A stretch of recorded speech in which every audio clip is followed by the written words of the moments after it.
हम by choice वाले, by default वाले नहीं है। नहीं, हम बाई चॉइस वाले, बाई डिफॉल्ट वाले नहीं है। तो गए थे सबसे पहले वोट डालने के लिए, पाकिस्तान बनाने के लिए। जिन्ना अरे सुन लीजिए अम्मा जी, हम तो कहते हैं कि हम बाई चॉइस वाले, हमारे बुजुर्गों ने इस मुल्क को चुना है, गांधी जी की विचारधारा को सुना है। भाषा है ना, यहाँ पे ना डालिएगा। आज डिजिटाइज वर्ल्ड है, सबको सारा ज्ञान है, तो यहाँ पे आप ये मीठे मीठे बाण ना चलाइए। सबको पता है कि आपको धोखा दिया था जिन्ना ने, इसलिए आप यहाँ पे रह गए। आप अंबर दैदी, मैं लेकिन एक बात समझना चाहता हूं, बहुत स्पष्ट यहां पे व्याख्या हो गई कि किस तरह के लोगों को आप सज्जन होने की श्रेणी में रखेंगे, उनकी पहचान क्या होगी, किस तरह के लोगों को दुर्जन माना जाएगा, कैसे लोगों को शरीफ माना जाएगा, कैसे लोगों को बदमाश बेकार माना जाएगा।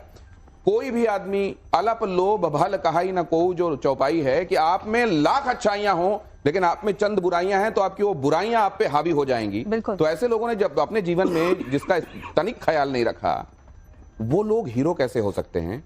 और ये व्याख्या उनके समझ में क्यों नहीं आ रही है जो चतुर्वेदी जी कर रहे हैं? देखिए दिनेश जी, जो आपने परिभाषा बताई है वो आपके हिसाब से आपकी परिभाषा है, लेकिन जो मुस्लिम समाज में परिभाषा है सज्जन और दुर्जन होने की, वो एक अलग है। सबसे बड़ा सवाल यही है, वो लोग जो कहते हैं कि भाई हम तो ये सबके किसी के बाप का हिंदुस्तान तोड़ी है, हमारे बुजुर्गों ने कुर्बानी दी है।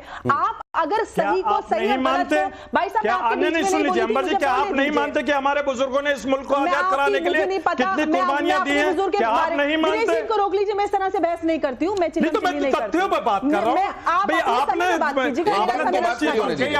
एक बार उनकी बात पूरी होने दीजिए। मैं अपने बुजुर्गों के बारे में जानती हूँ और ये ऐतिहासिक है, जो भी है वो इतिहास में दर्ज है। मुझे आपके उसका नहीं समझ में आता, लेकिन अगर हमारे बुजुर्गों ने कुर्बानी दी थी, इसका मतलब ये थोड़ी ना है कि वो एहसान है। हम इस देश के नागरिक हैं, ये फर्ज है हमारा, हर एक बच्चे का, बड़े का।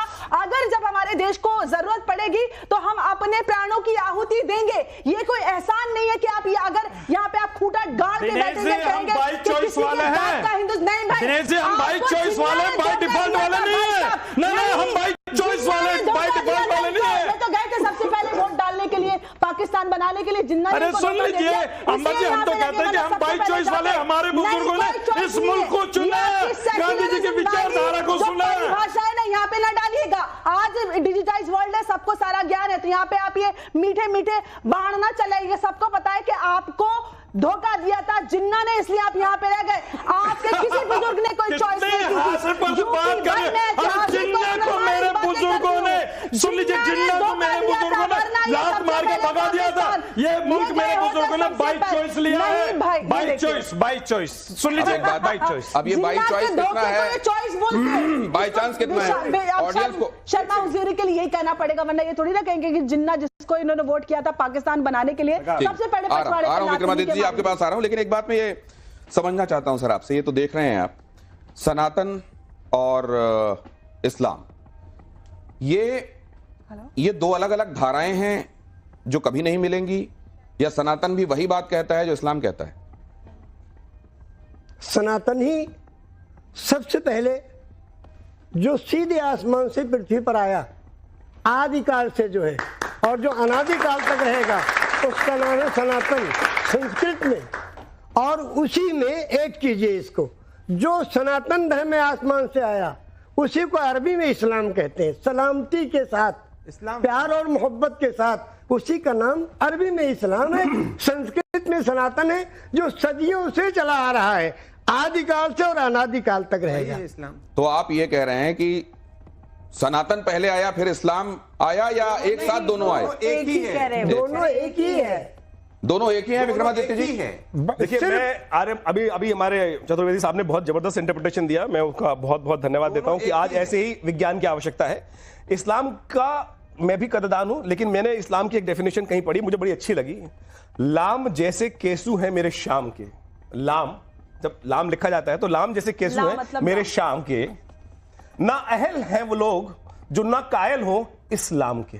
भगवान कृष्ण के जो बाल है ना, वो केसु जो है वो उसी प्रकार के लाम की तरह है जैसे लिखा जाता है। तो मेरा लाम लिखा जाता है, इस प्रकार लिखा जाता है। तो मैं कहता हूं कि ये बहुत जरूरी है कि हम किसी धर्म का विरोध ना करें। लेकिन समस्या यह है, मैं चतुर्वेदी साहब से एक प्रश्न पूछूंगा। चतुर्वेदी साहब, यहाँ हैरिस साहब भी बैठे हुए हैं, प्रोफेसर साहब, सबने बहुत हिंदू धर्म को बहुत पढ़ा, इस्लाम तो पढ़ा ही पढ़ा आपने। मैं एक बात लिख के लाया, मैंने बहुत सोच समझ के लिखी। आपने सारे सनातन को पढ़ा, चतुर्वेद, वेद भी पढ़े, उपनिषद, पुराण, शायद मुझे उतने नाम याद नहीं होंगे, मैं इस घर में पैदा हुआ, सब कुछ हुआ, जैसे गौतम जी ने बोला। क्या आपको कहीं एक जगह लिखा हुआ दिखाई दिया किसी विधर्मी की, अधर्मी की गर्दन काट दो?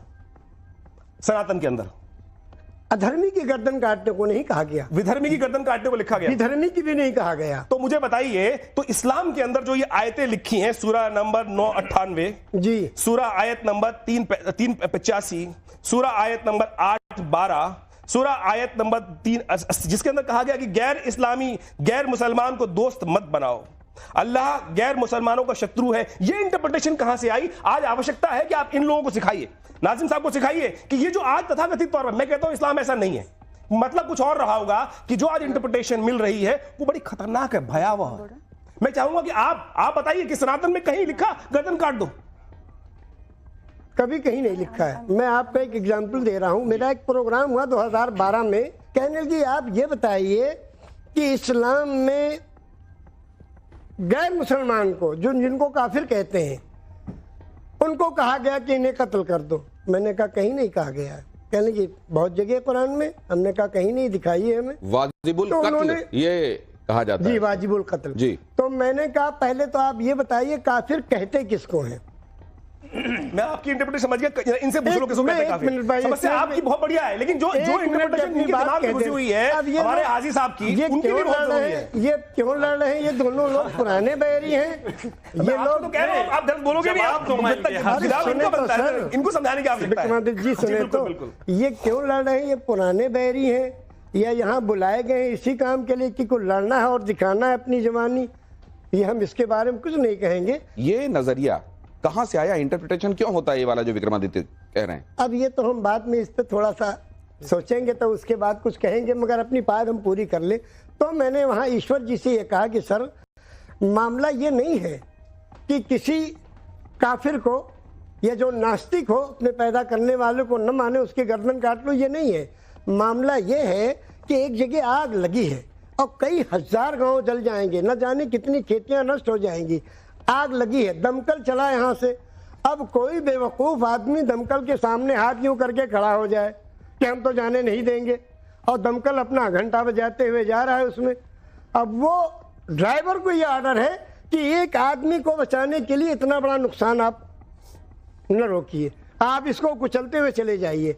तो जो लोग मानवता को आपस में लड़ाने में लगे हुए हैं, जो खून के प्यासे हैं लोगों के, ऐसे लोगों को दंड दिया जाए और ऐसे लोगों की गर्दन काटनी चाहिए। ऐसे लोगों को न काटना चाहिए कि जो एक दूसरे के लिए हमदर्द हैं, उनकी सेवा में लगे हैं।